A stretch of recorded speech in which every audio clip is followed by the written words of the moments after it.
Trick or treat. I got no tricks, I have no treats, but I do have a video for you today all about Halloween.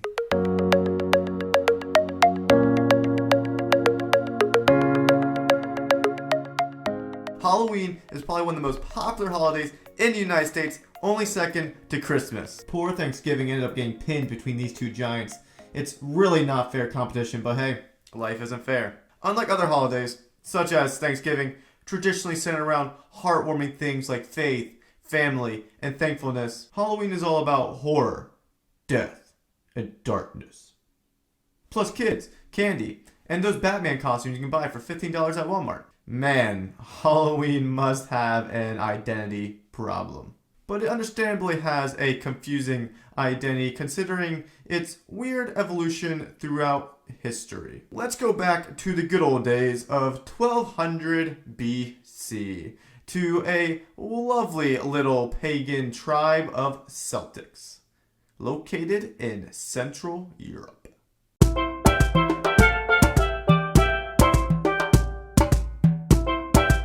This pagan tribe that worshipped multiple different gods developed an interesting tradition over the course of its religion. The belief that developed was that for a short period of time, after harvest and before winter, there was a blurring of the spiritual wall. A wall that defended the spiritual world from the physical world. And over this very short period of time between harvest season and winter, the wall would fall and the spiritual beings could enter into the physical world, such as spirits and ghouls and ghosts and monsters from the other worlds. And when they entered into the physical world, they could potentially kidnap children and just cause general havoc. You got to remember, these were the days before Ghostbusters, so they didn't have many great options available to them as far as solutions go. Except build a giant bonfire, dress up like monsters, and just get absolutely trashed.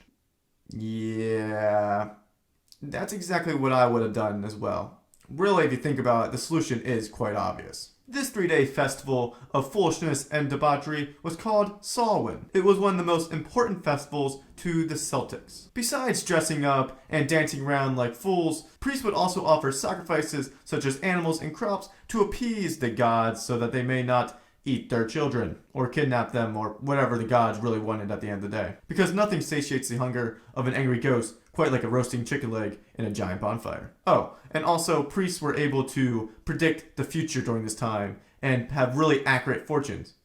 And probably no one knows if they were right or wrong because they were too wasted to remember the next day anyway. It was all fun and games, really. I mean, everyone was sort of enjoying themselves, I suppose. It was always a festival that was well respected within the Celtic community.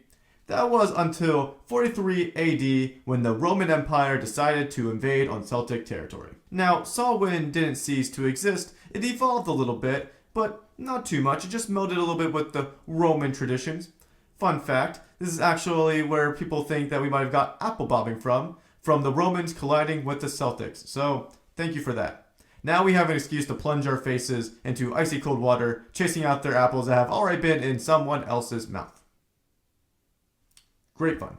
Although Sawwin did evolve a little bit when the Romans invaded, its bigger evolution and change came from the Catholic Church in the 600 AD era. Pope Boniface IV created a new day called All Saints' Day that ended up getting celebrated on November 1st later down the road. It also happened that on November 2nd, the day after All Saints' Day, was All Souls' Day, also established by the Catholic Church. And for those of you who don't know, the All Saints' Day was celebrated after what we would traditionally know as Halloween in the modern times, which takes place on October 31st. Because of the Catholic influence, the Celtics could no longer worship their pagan gods and celebrate Sawwin the same way they used to. I don't think the Catholics would have been overly impressed if they saw priests predicting fortunes and doing general witchcraft.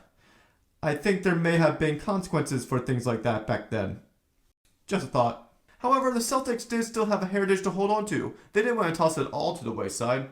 And also the Catholics now had a way to reach the Celtic people with Catholicism. So, by introducing new ways to celebrate All Souls' Day, it was established that the Celtics would dress up like angels and demons and other supernatural beings to celebrate All Souls' Day. There would also be parades and fires. So as the years went by, this European tradition was passed on as a Catholic celebration and Catholic holiday, and it sort of lost its pagan roots, even though the practices and celebrations were similar, although the motivations were different. And these traditions ended up traveling out west to the United States of America. Now, your more strict and traditional Protestant communities did not celebrate All Saints' Day, All Souls' Day, or anything resembling Halloween back in those times. They weren't really big fans of Catholic tradition. Shocking, I know. But some colonies, especially down in the Maryland area, did bring with them some Halloween traditions, very similar to what you would have seen in Europe with All Saints' Day and All Souls' Day. This ended up melding with Native American traditions, Protestant traditions, and just a general mixing pot started to develop, which would then eventually lead us to what we would start to understand as a more modernized version of Halloween. This new Americanized version of Halloween was a way for people to celebrate the harvest.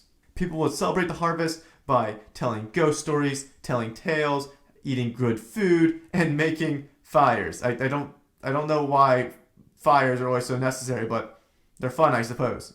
Playful pranks and mischief were also common over this Halloween tradition in the 1700s, but granted, what else are you going to do?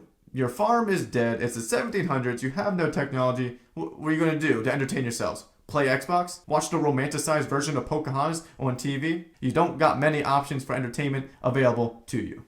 Jokes aside, the tradition did spread across the country relatively quickly, especially as more immigrants from Europe came over and brought with them their Halloween traditions. But the big question still looms. Where did trick-or-treating come from? Probably one of the biggest ways that people celebrate Halloween in the West is trick-or-treating. Where did that come from?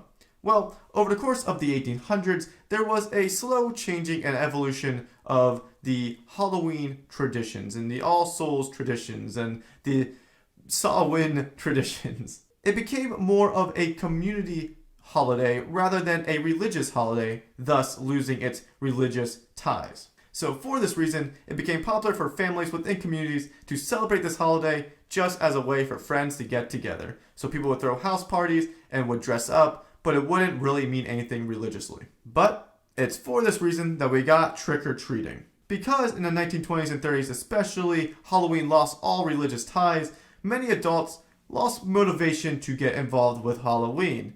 But kids still enjoy dressing up, eating candy, and just simply having fun. So communities would do things called trick-or-treating. And this would be a way for communities to get together, bond, and have their children just enjoy some fun out in the community. So since the 1950s, Halloween has remained largely unchanged, being one of the biggest seasons for candy sales, horror movie sales, and costume sales. So now that you know the truth about Halloween, I need to disappear before any fairies kidnap me or take me away for telling you the truth. So before I leave, I want to say, comment, tell me what you think about Halloween. Is it good? Is it bad? Do you celebrate it? Do you not? Let me know. Like this video if you enjoyed what you saw, and subscribe to join the Light the World community.